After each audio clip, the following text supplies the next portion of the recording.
confirmation of the time, and then you go somewhere. You don't, go somewhere before you know where you're going to meet. But there's many different kinds of confirmations, and they all have very different sets of trust assumptions, and so here's a few.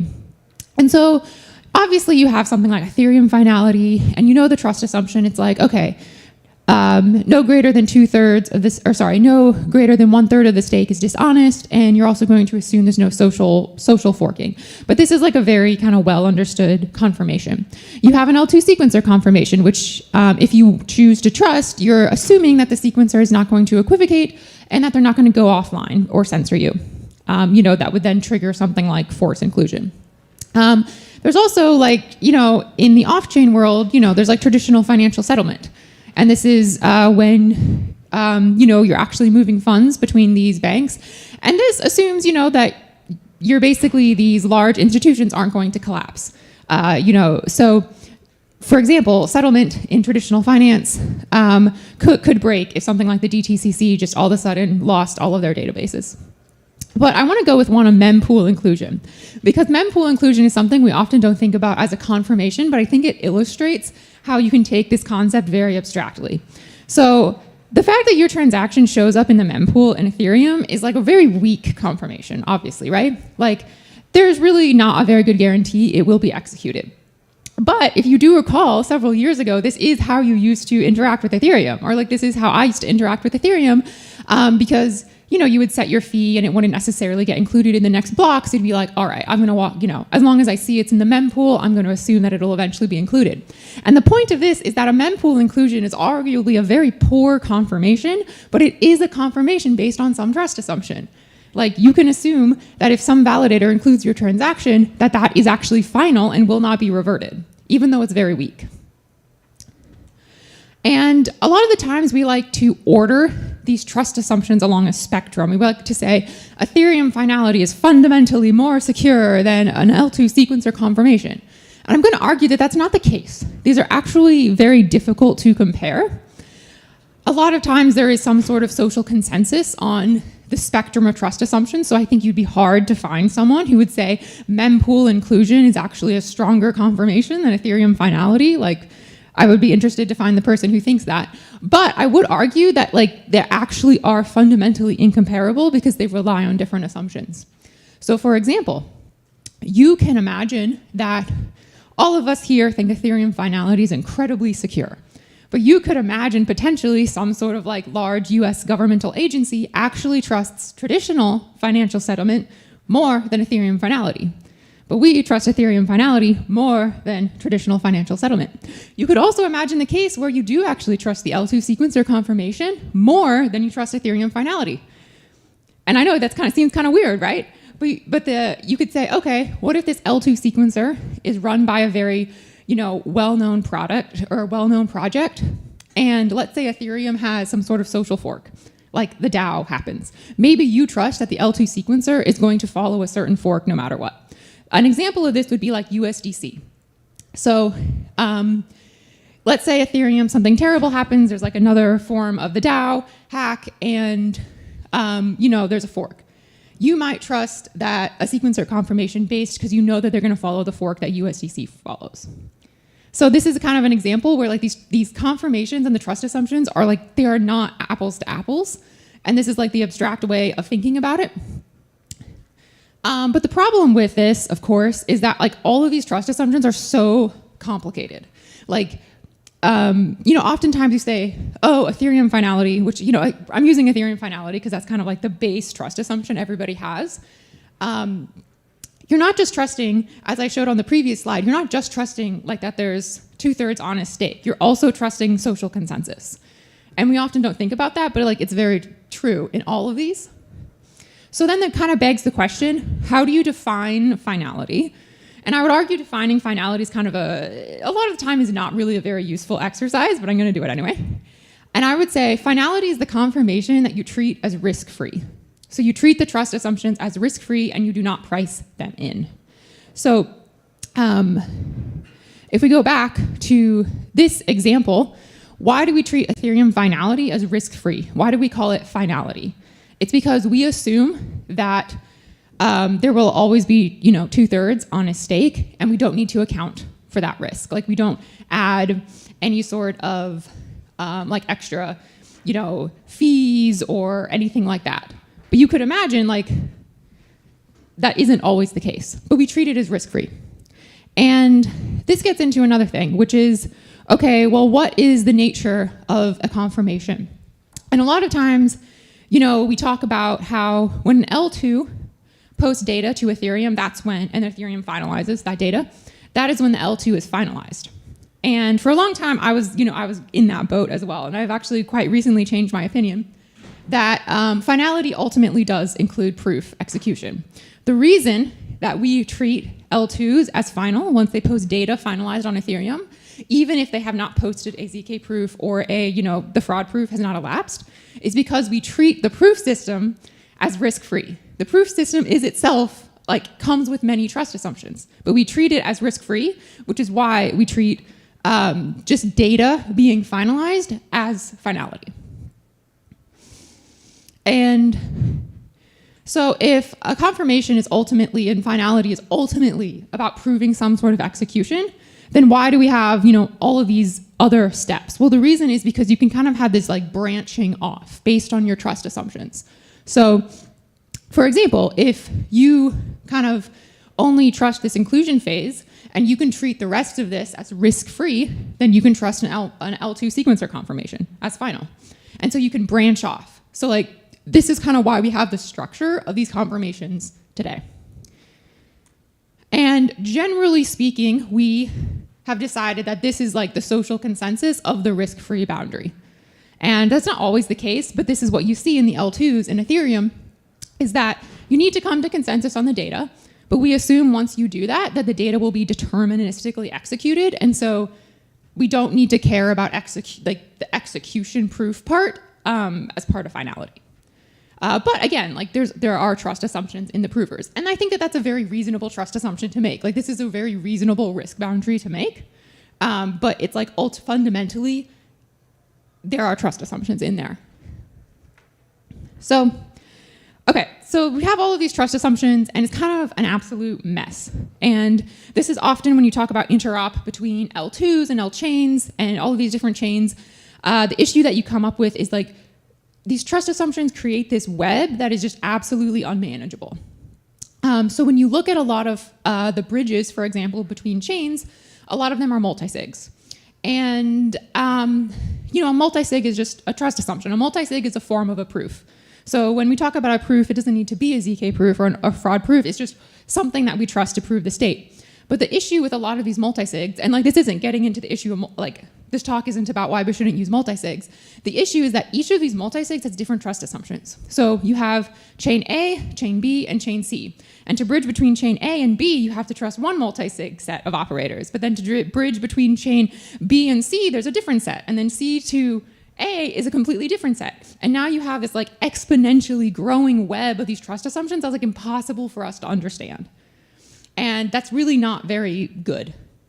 So we kind of come along this design of these trust minimized base layers. And it collapses all of these trust relationships into a few trust relationships that we can understand and that are very strong. So for example, I might be totally fine using a multi-sig bridge to, bridge some token that isn't worth a lot. But that doesn't mean that the party on the other side is. And so instead of having to constantly negotiate these trust assumptions, we just say, hey, we'll just use something that's very strong and covers all of our bases.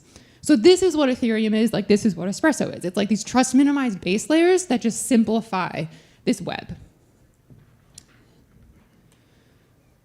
So we've kind of talked abstractly about what is finality, but now I want to get into why fast finality matters. So of course fast finality matters. Everybody's always oh, Ethereum has such slow finality.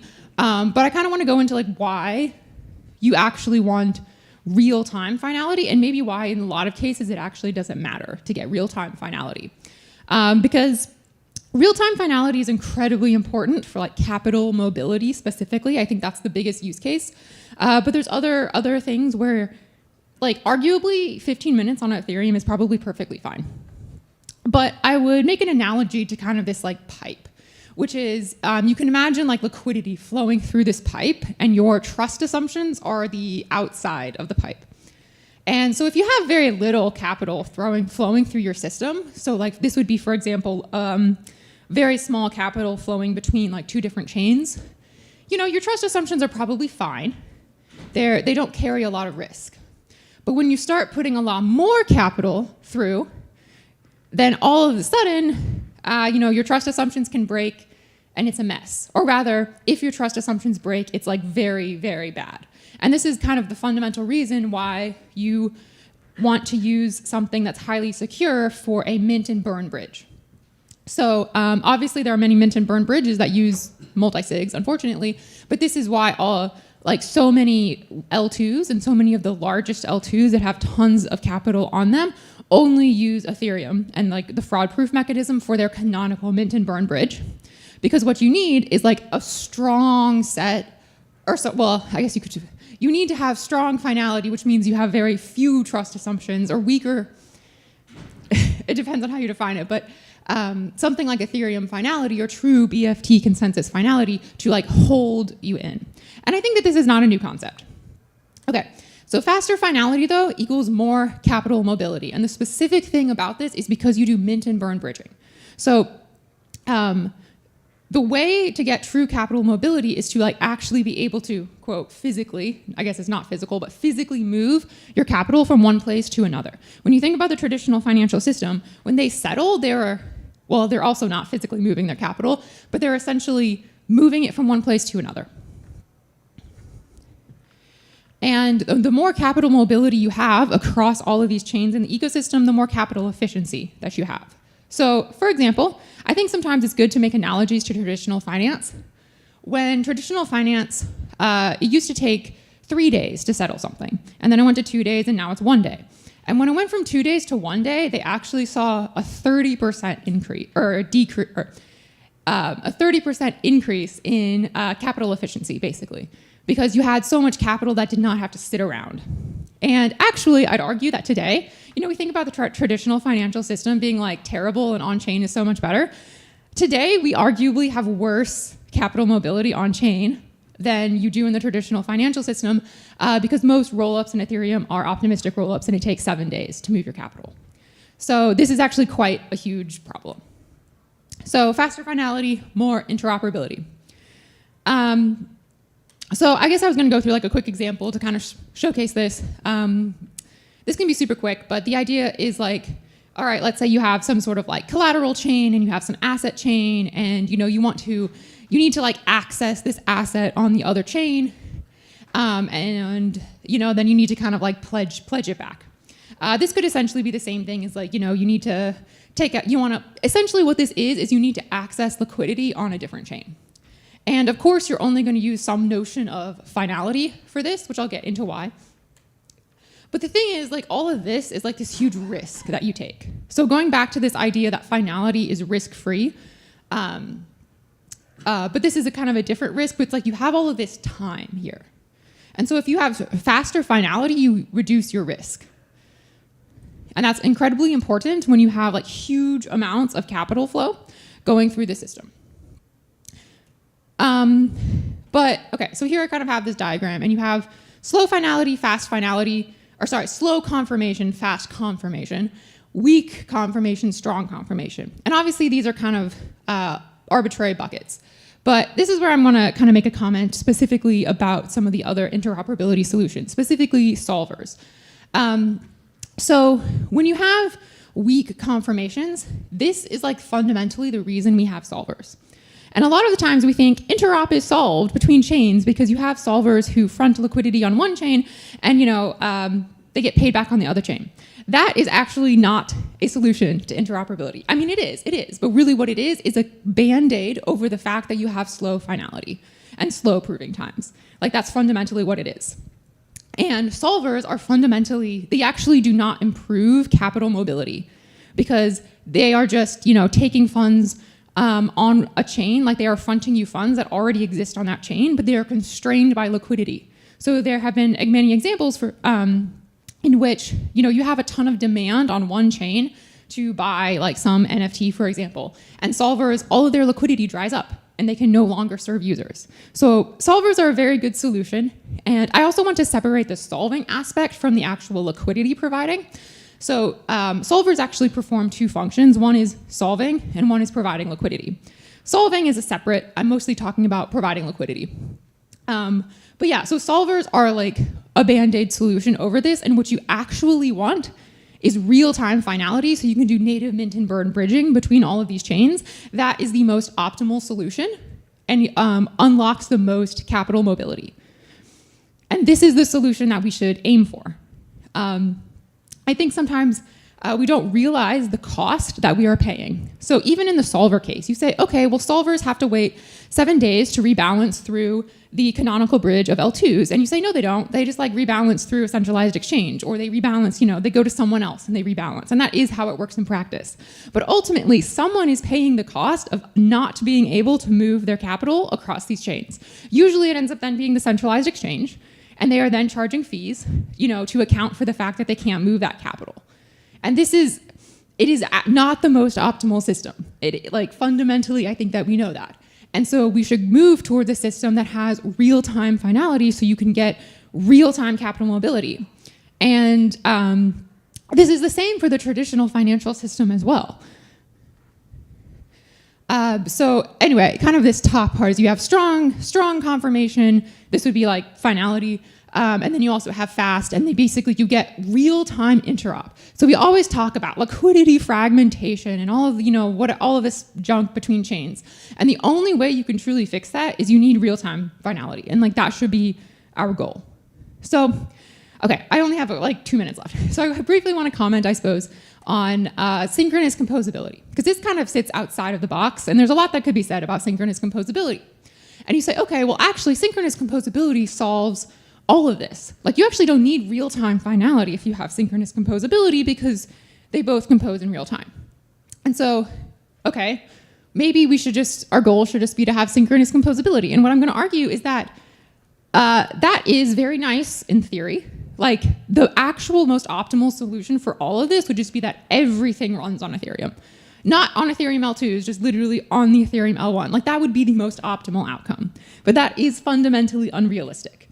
And, even if Ethereum scaled massively, we see in the world, nothing runs on a single system. There's not one single financial system. And a lot of that's not only due to scale, but it's due to the need for sovereignty and control, right? There's not one single financial system that all of the countries in the world use, for example.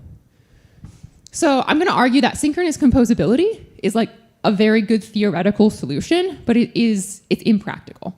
And this is why the optimal solution is real-time finality. Because if we can get synchronous composability between a few chains, that is great, but you are not going to get synchronous composability across all chains, because that is equivalent of having all chains essentially run on the same system. And then the final thing I want to point out, though, is that I will admit you get diminishing returns the faster finality you get. So, for example, going from a 7-day canonical bridge to a 1-hour ZK proof gives you massive liquidity improvements. And I would argue that the biggest thing that we can do today is to get rid of fraud proofs and move towards a multi-proof system of ZK, TEE proofs or something like that.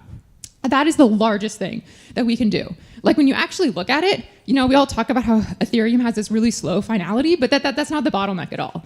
The bottleneck is on the proving time. But once we get there, your returns get smaller. So going from 15 minutes finality to 1 second finality gives you a ton of improvement, but it's not as much as going from 7 days to 15 minutes. Okay, anyway, just to very quickly kind of wrap up this philosophical kind of talk, is that finality is very subjective, but I'm going to define it as finality is the set of trust assumptions that you treat as risk-free. So this is you assume that your prover doesn't have bugs in it. You assume that the proof, your ZK proof, is going to produce the same output as a full node. Fast finality is the key for greater capital mobility and efficiency. And having real-time finality is the most optimal solution. The question is just, can we get there in practice, which I think it's completely possible using a variety of different solutions, either Ethereum or other solutions. But it's fundamentally the most optimal architecture. Solvers are great, but they are fundamentally band-aids over the problem of having slow finality. And actually a more optimal solution would be real-time finality with mint and burn bridging for everything. And I'm also going to argue that the more capital you have flowing through your system, like you need stronger finality, so that this is why we can't rely on something like an L2 sequencer confirmation for a mint and burn bridge, because at a certain level, like that is just, the risk doesn't work out. So anyway, the optimal solution is that we need real-time secure finality. Obviously, Espresso offers that, but obviously there's also a pathway to doing that on Ethereum as well. But I think the whole point of this talk is that real-time finality, which I'm going to define as sub-second finality, is pretty much like the key to the most optimal market structure that we want. Okay, thank you.